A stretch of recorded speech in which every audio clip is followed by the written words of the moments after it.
Hello ladies and gentlemen, boys and girls, children of all ages, my name is Troublemaker. This is the Wargame European Escalation. And we have a match today, a Wargame match between the NATO player. His name is not really Peace, it's actually Dirty D. I'm pretty sure this is Dirty D. And his opponent is named Murmure. There's an E on the end, so his name is Murmure. Not to be confused with Murmure, the World of Warcraft boss. I used to play the Burning Crusade, and it was a very high-rated clan, and I made money off of WoW. But anyway, we have Dirty D playing on a Smurf, playing against a pretty low-level guy. And Dirty D has promised to show us a little bit of a rush that you can do. So if you haven't watched my last match, it's also a short one. It features Enohka, and Enohka does a defense of a very, very popular rush. That's very, very powerful, very potent, very good. And he does it using a normal build, and you learn about what you should have in an army composition. And he does it all blindly. He does not know it's coming. So the question is, what does Dirty D have in mind? Now keep in mind, he has lots of these Flakpanzers. He has the AMX rolling 2. He has a lot of martyrs. A lot.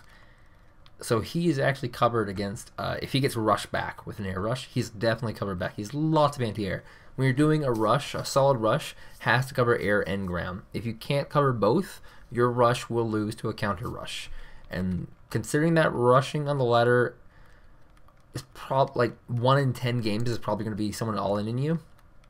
Maybe more than that. Having that in mind is going to be very, very important if you intend to climb the ladder. Now, Murmure has himself an anti-tank gun helicopter. Should do fairly well, as well as like a transport helicopter, to try and do something strategic. He doesn't realize an all-in's coming. He has a T-80A, which of course is a fairly odd choice. Rolling these T-62s, which are more common. Some anti-air, these OSA, which have fairly short range compared to the Tunguska. And double TO-55, which are your anti-infantry tanks. Actually, quad TO-55. This guy's crazy on the TO-55. Feels like that could be a misclick.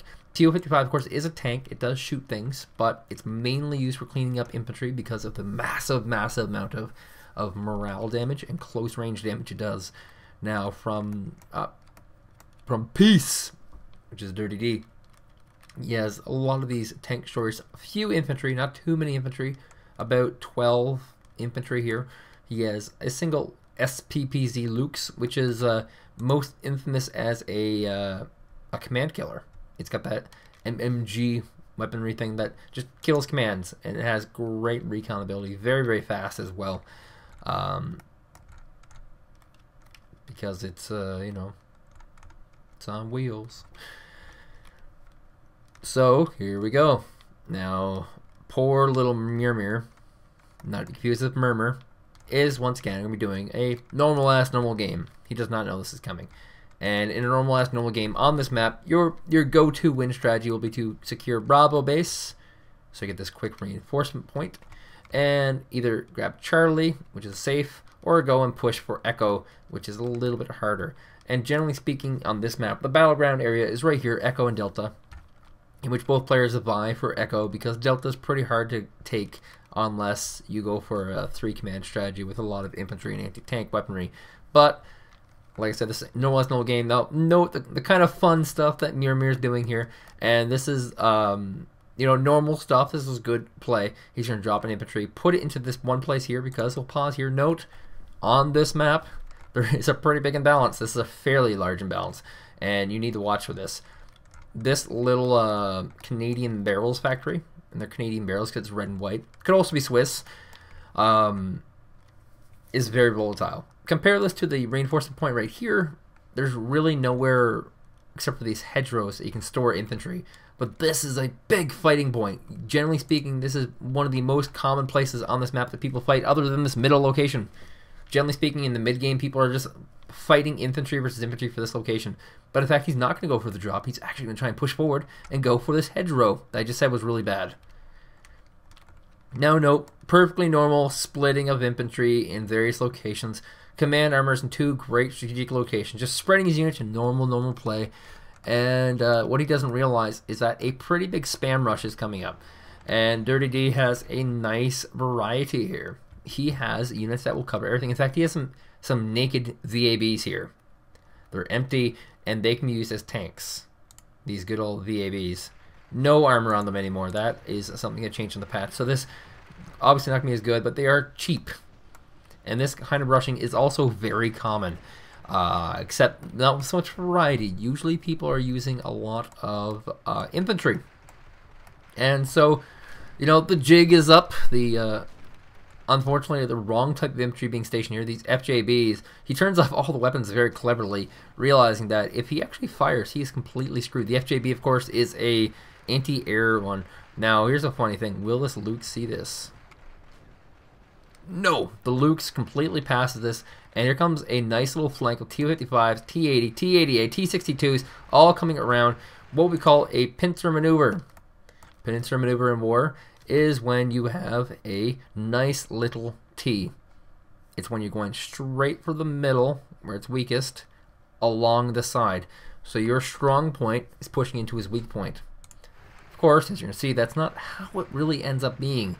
Not in this game, at least, because with units so cluttered, usually what ends up happening is that your weak point becomes the focal point that all your units can von Schlieffen on, which I think is German for turning.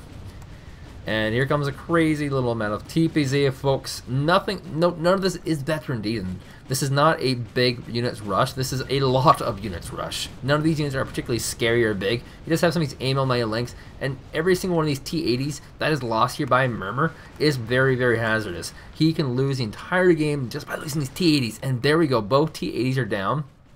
Note the difference. I mean, there was a point that Murmure could have possibly defended this.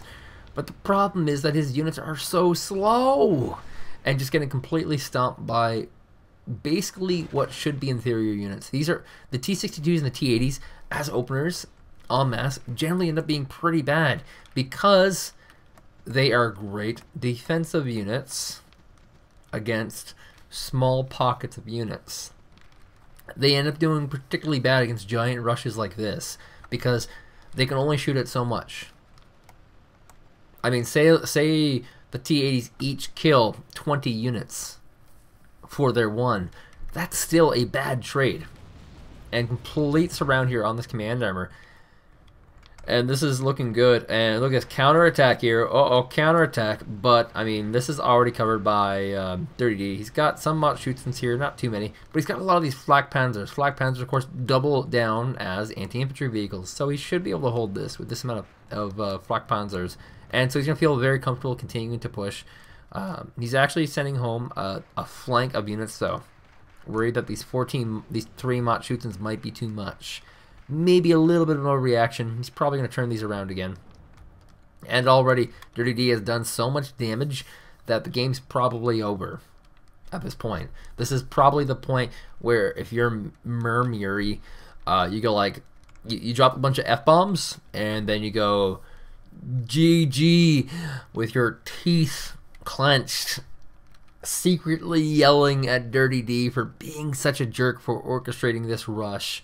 I don't know if Dirty D actually knows about this. He must know this, though. He must know there's a big wave of units coming down this way that he'll have to deal with because he's rallying pretty much everything back to defend. And we can see Murmure is actually going to move his command armor possibly back to Alpha. He doesn't have a reinforcement point right now, which is a big reason why he's losing, and probably the biggest reason why Dirty D is rallying everything backwards. He has this place here secured. He has a vehicle spotting for here in case the commander moves back, and now really all he has to do is defend. And another thing is repositioning this way. This is really the only flank he doesn't have covered, is this way here. So if he moves up this way with this army, he can catch any units coming on the way. And he can, most importantly, push to end it. So with a very, very successful rush here, he's going to just crush this last pocket of last resistance. I would be very surprised if Murmure really stayed in much longer. I mean, there's not much he can do. It's only 300 points until the match is over anyway. You can see Peace, who of course is Dirty D, rallying in an SPZ Lux. wanting to try to get some more vision to spot stuff. And of course, they see a little bit unopportune visioning there. The command armor looks like it's being going to be trolled. Yes, he's going to go for the old-fashioned, let's put the command armor in the middle of nowhere with a anti-aircraft unit trick. Now this is might be destruction mode. Now I'm looking at this because there's no clock counting down here. It could be destruction mode, so he might actually need to kill his commander. Of course, this is just some really bad BMing. In fact, he's not saying GG. He's actually just clenching his teeth and yelling, "You son of a gun." Or maybe it's a 1,500 point match. I'm not sure. It's hard to say. I mean, realistically, for Dirty D, all he's got to do is rally up more units. And he's getting an extra command number. Just really being relentless here. Gonna put it in their command number. Maybe grab like all the bases first. I don't know. Dirty D's got a really, really sick mind for these sort of things. After a very successful rush, goes there, grab the Echo base. Why not? Make sure that his opponent knows there's no coming back. He's got a few more units moving out. Once again, he just wants to have spotters around to find the command armor. Make sure it doesn't get to any reinforcement point. Because once you kill the tank, and this is something that not a lot of people do actually, but they should be doing. Once you get rid of the reinforcement point, even if he has like the Delta base, your advantage is in the fact that you can actually get units and he can't. So as long as you cover as many of these reinforcement points as possible, you're going to win. Now he's just going to continue rallying out these command armors because why not? I consider this to be like a very like super way of bad mannering. He's going to go ahead for this Bravo base, not the Delta base. He hasn't secured the Delta base. There are some double TO-55s here, and he's trying to find a way to micro. And note, he is microing. Like, he's not just right-clicking here. He is maneuvering each one of those vehicles separately in sort of like a B-type fashion. And yeah, this could be a long game all of a sudden from Dirty D. It's obvious that he wins. He's just going to continue rallying out command armors just everywhere. Just fill the entire map full of command armors. At some point, he's going to be able to get out like 500 helicopters simultaneously because of the massive amount of income he has. And yeah, he's just slowly going to creep his way up the map. I'm pretty sure that Murmure has gone AFK. He's just so angry. Like, and yeah, I understand because at some point in my life, I've been angry at being rushed too. And when I'm angry at being rushed, you know what I do? I say GG and leave, but at some times I thought, you know, maybe I should, you know, hide my units in the woods. Or maybe I should lift my command center in StarCraft 2. Or maybe I should start just running around the map in Red Alert 3, building refineries everywhere. Maybe, I say. Now, Dirty D has in fact located the command number finally, and the OSA does not have guns, so this will no doubt die. It does have anti-air capacities, and this should end it. Will end it. That ended it. Dirty D, pretty solid win. Obviously trolling. A very low-rated player. But there you go. That's a good rush that you can do. It's easy. Well, relatively easy, but it's easy to pull off. And it works. It works on a lot of people. My name has been Troublemaker. Thank you for joining me in this week. I have Wargame matches every single week, so if you'd like to watch them, definitely subscribe to my channel. And if you enjoyed this video, give me a big thumbs up on the like button. See you guys next week.